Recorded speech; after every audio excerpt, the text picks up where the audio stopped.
আসসালামু আলাইকুম সম্মানিত ভিউয়ার্স, মাই মেডিল্যাব চ্যানেলে আপনাদেরকে স্বাগতম। স্ক্রিনে একটি প্রোডাক্ট দেখতে পাচ্ছেন। প্রোডাক্টের নাম হচ্ছে অ্যালসেট।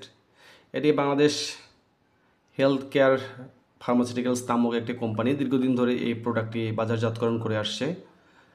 তো আজকে আমরা আপনাদেরকে জানাতে চাই আমাদের ভিডিওর মাধ্যমে যে অ্যালসেট কি, এটি কোন রোগের ক্ষেত্রে সাধারণত ডক্টররা এটি প্রেসক্রাইব করে থাকেন, এটি খাওয়ার নিয়ম এবং এর ব্যবহার বিধি এবং দাম ইত্যাদি ইনফরমেশন আপনাদেরকে আমরা জানাবো। তাই ভিডিওটি স্কিপ না করে শেষ পর্যন্ত দেখার অনুরোধ রইল।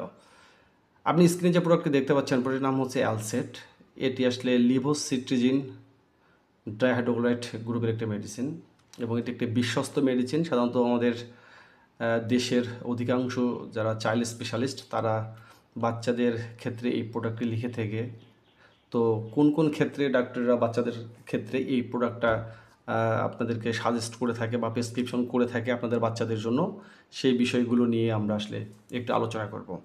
সাধারণত আমাদের দেশের বাচ্চাদের ক্ষেত্রে, আমাদের শিশুদের ক্ষেত্রে কমন কিছু রোগ হয়ে থাকে, সেটি হচ্ছে অ্যালার্জিক রাইনাইটিস বা সিজনাল অ্যালার্জিক রাইনাইটিস। অর্থাৎ ঋতু পরিবর্তনের ক্ষেত্রে বাচ্চাদের ক্ষেত্রে যে সমস্ত অ্যালার্জিক প্রবলেমগুলো হয়, বিশেষ করে প্যারেনিয়াল অ্যালার্জিক রাইনাইটিস এবং ক্রনিক ইডিওপ্যাথিক আর্টিকারিয়া যেটা রয়েছে। এছাড়াও বাচ্চাদের একটু হাসি কাশি তো থাকেই, সেই সাথে নাক দিয়ে পানি পড়া ইত্যাদি সমস্যা নিয়ে আমাদের বাচ্চাদেরকে বা শিশুদেরকে যখনই আমরা ডক্টরদের কাছে নিয়ে যাই, কোনো চাইল্ড স্পেশালিস্টের কাছে, তখন তারা এই প্রোডাক্টটি সাধারণত বেশিরভাগ সময়ই লিখে থাকে অ্যালসেট। তাই এটি একটি খুবই জনপ্রিয় এবং এটি একটু বহুল ব্যবহৃত একটি শিশুর ওষুধের একটি সিরাপ হিসাবে এটি পরিচিত।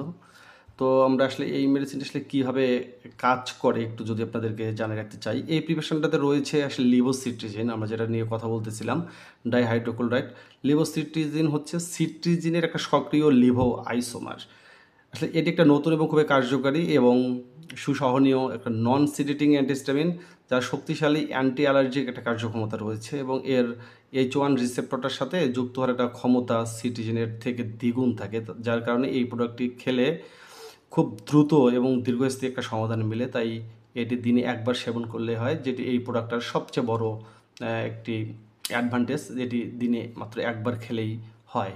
তো আমরা জানাবো যে মাত্রা এবং সেবন বিধিটা কী। এটা পূর্ণবয়স্ক যারা আছে, 12 বছরের অধিক যাদের যে সমস্ত শিশুদের বয়স, তাদের ক্ষেত্রে 5 ml 5 মিলিগ্রাম দিনে একবার। 6 থেকে 11 বছরের মধ্যে যাদের বয়স, তাদের ক্ষেত্রে 2.5 মিলিগ্রাম অর্থাৎ হাফ ট্যাবলেট বা 1 টেবিল চামচ, এটা দিনে একবার।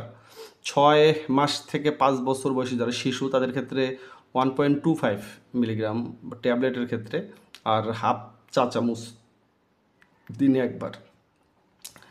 এছাড়াও এই প্রোডাক্টটি আমরা জানি যে এই প্রোডাক্টের দাম খুব বেশি না। এটি সাধারণত পার ml সাধারণত মনে হয় 50 টাকা করে এবং 60 ml এটি থাকে একটি সিরাপ। এটা 60 ml একটি সিরাপ আপনি পাবেন আপনি নিকটস্থ যে কোনো ফার্মেসিতে। আর কিছু সাইড ইফেক্ট তো আছেই, বিশেষ করে সাইড ইফেক্ট তো নর্মাল আমাদের ওষুধের মধ্যে থাকে এবং বাচ্চাদের ক্ষেত্রে অবশ্যই আপনাকে ডক্টরের পরামর্শ নিয়েই সাধারণত এই প্রোডাক্টটি খেতে হয়। তো আমরা আশা করব যে এই প্রোডাক্টটি এমন একটি প্রোডাক্ট যেটি অবশ্যই ডক্টরদের পরামর্শ ছাড়া আপনি শিশুদের ক্ষেত্রে এটি কোনোভাবেই খাওয়া ঠিক হবে না। তো আমরা আশা করি যে আপনারা আপনাদের বাচ্চাদের অবশ্যই ডক্টরের পরামর্শ নিয়েই ওষুধ সেবন করবেন। বিশেষ করে ল্যাকটেটিং মাদার বা বাচ্চা দুগ্ধদানকারী যারা আছেন, যারা বাচ্চাদেরকে দুধ খাওয়ান, তো তারা অবশ্যই ডক্টরের পরামর্শ ছাড়া এই মেডিসিনটি ব্যবহার করবেন না। ধন্যবাদ সবাইকে মাই মেডিলাইফ চ্যানেলের সাথে থাকার জন্য। তো একটা রিকোয়েস্ট থাকলো যে আমাদের চ্যানেলটি যদি আপনাদের ভালো লেগে থাকে, আমাদের ওষুধ এবং রোগের ব্যাপারে যে আমরা ইনফরমেশনগুলো শেয়ার করে থাকি, সেই ইনফরমেশনগুলো যদি আপনাদের ভালো লেগে থাকে, তাহলে অবশ্যই আমাদের চ্যানেলটিকে লাইক, কমেন্ট, শেয়ার এবং সাবস্ক্রাইব করে পাশে থাকবেন এবং আপনাদের নিত্য নতুন আমরা আরও কিছু প্রোডাক্ট নিয়ে আপনাদের আলোচনা করব। ধন্যবাদ সবাইকে। তবে চ্যানেলটি সাবস্ক্রাইব করার অনুরোধ রইল। ধন্যবাদ সবাইকে।